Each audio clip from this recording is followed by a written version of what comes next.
What's that, you say? All you have is a rubber band to work out with? Don't worry, here are 10 exercises you can do with just using a simple rubber band.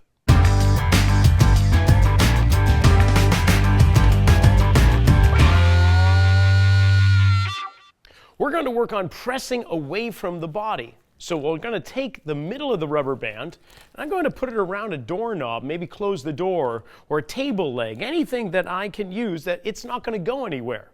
I'm going to hold on to the end of the rubber band. If you happen to have one with a handle, all the better. You can hold on to the handle. Otherwise, I'm going to work my grip strength at the same time by holding on to the end of these bands. And I'm going to just be doing a press. A single arm press, so only one hand pressing outward. Now the rubber band is trying to pull me back, so I actually am doing more than just strengthening my chest and shoulder and arm muscles. I'm going to have to wake up all the muscles through my entire body to keep me from getting pulled back. And I'm just going to punch the arm forward and then come back to here. Now, I can incorporate even a little bit of rotation to my torso so that I can get some more engagement of the muscles all the way up and down my body. All right, that's the unilateral band press. We're going to do another pressing exercise, but this time I've got the bands in each hand, and I'm going to be pressing forward. Now, this is going to work on both arms, obviously, across the chest, the shoulders, the back of the arms, the primary movers. However, I can make it so that it's also an abdominal exercise by keeping the base of support, where my feet are, that is, in very close.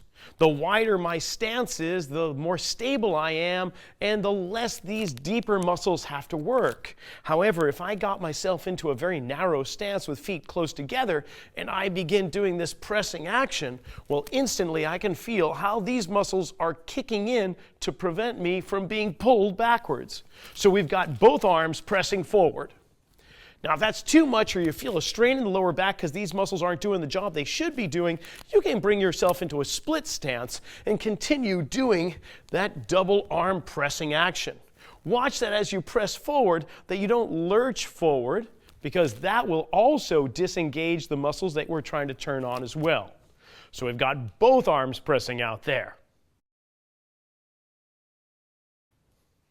We did pressing, now we're into pulling. Two upper body movements that are fairly universal. We should be able to exert force away from the body, but we should also be able to exert force toward the body. So in this case, we're going to do one arm, just like we did pressing at first with one arm. And you can have yourself in whatever stance you would like. And for that matter, you can have the position of the anchor point of the band in different angles. We can have it higher up, so we're pulling downward.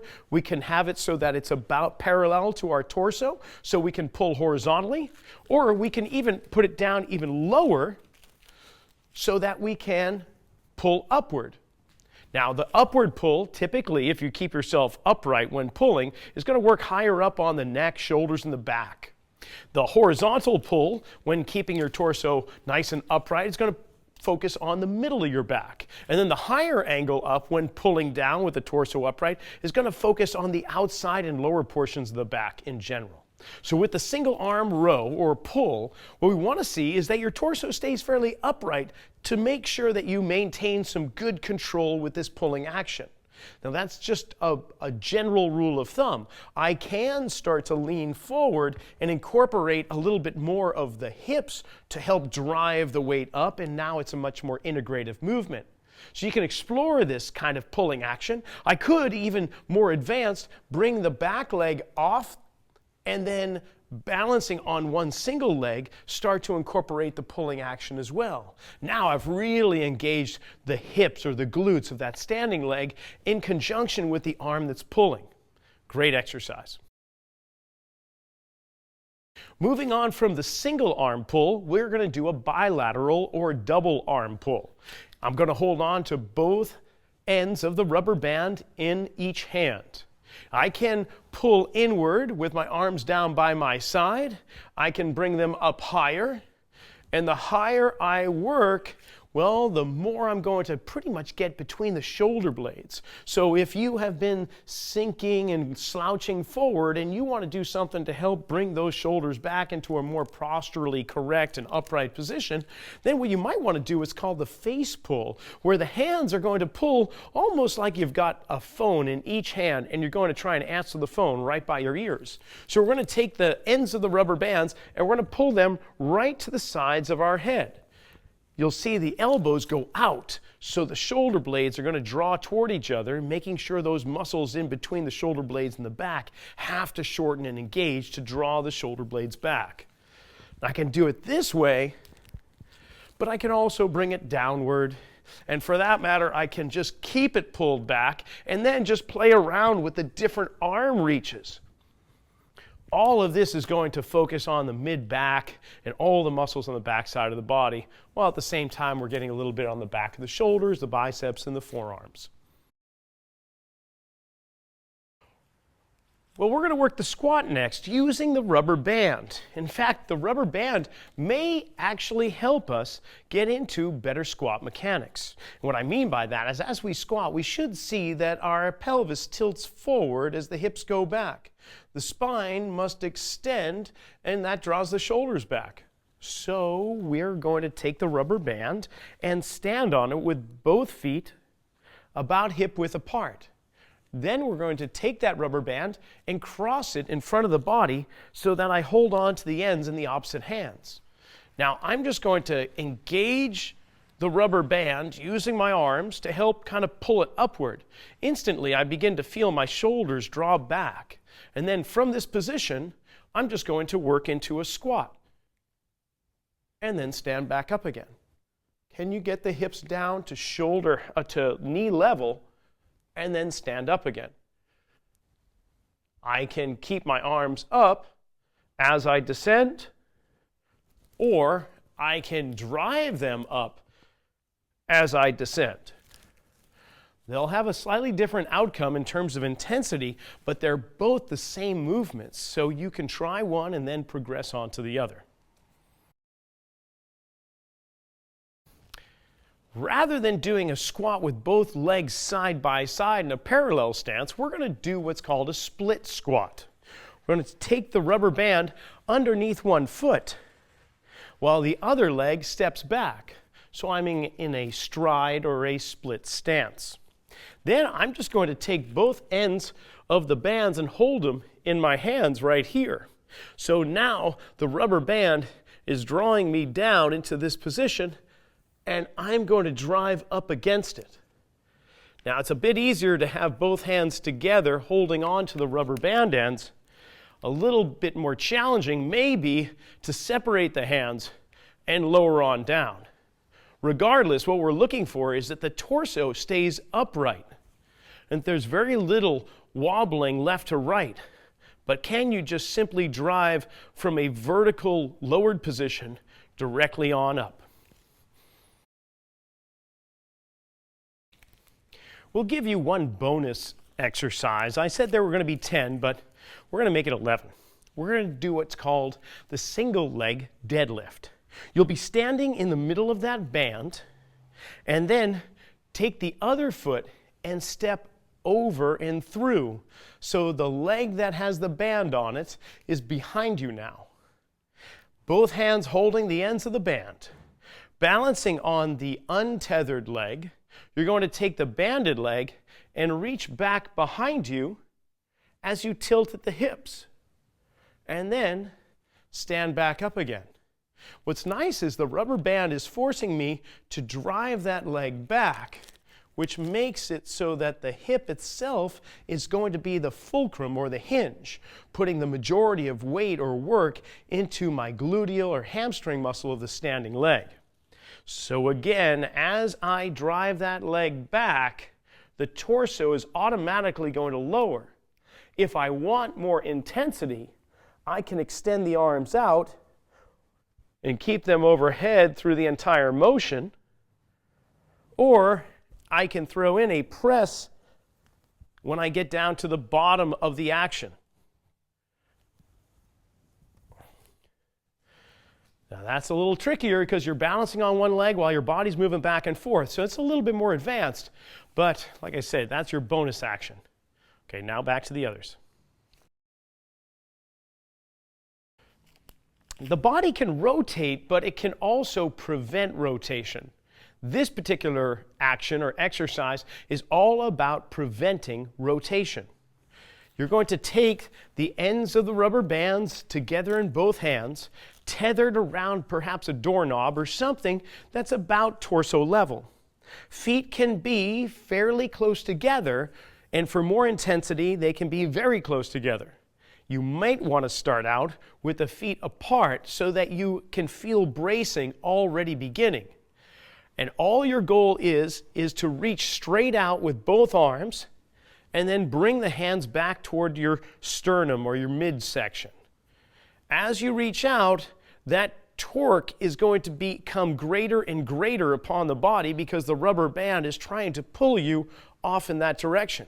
But you have got to use your muscles to keep from that rotation from occurring.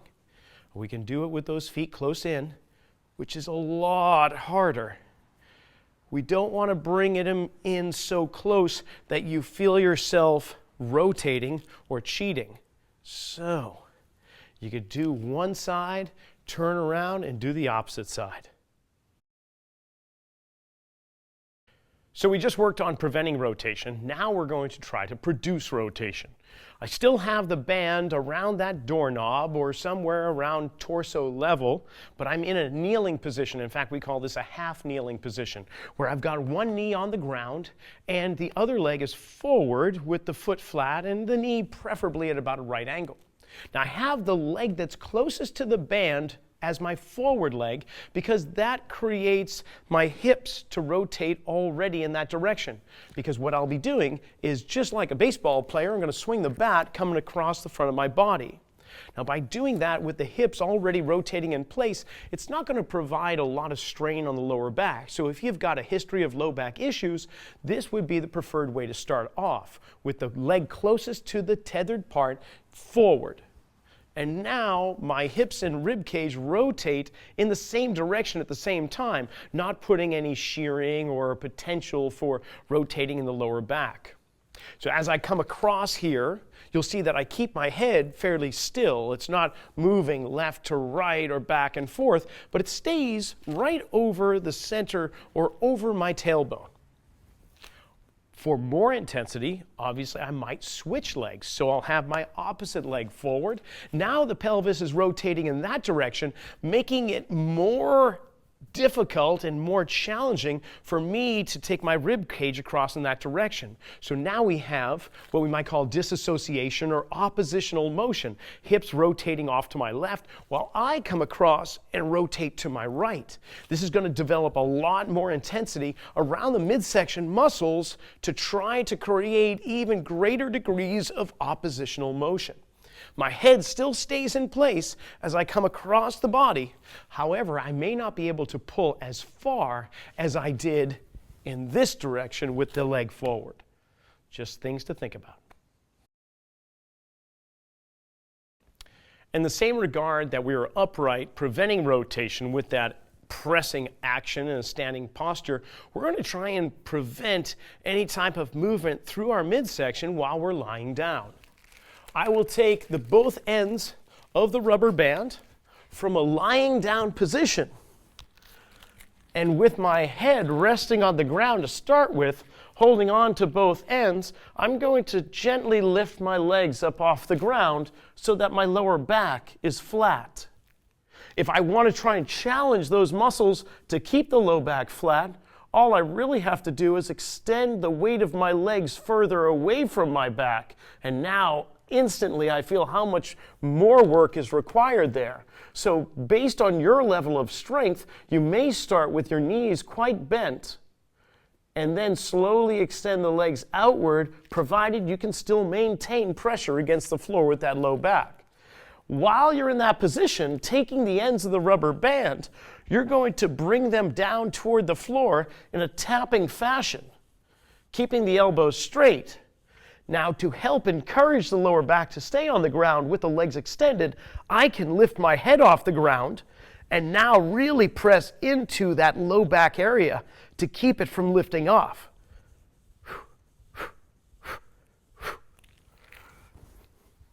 Now, that particular movement is called hundreds, or nicknamed hundreds, because the idea is to see if you can tap 100 times. Now you can start with dozens perhaps, or 20s, or whatever the number is for you. You don't always have to shoot for 100. It's just a goal. Well, we worked on keeping stable while lying on your back, but are you able to keep fairly stable through your body while rolling around on the ground? That's going to be a challenging one. Using the rubber band, you'll be lying down with both feet around the rubber band and arms extended overhead. And your goal is to roll over onto your side and then roll back. All the while keeping the rubber band fully taut.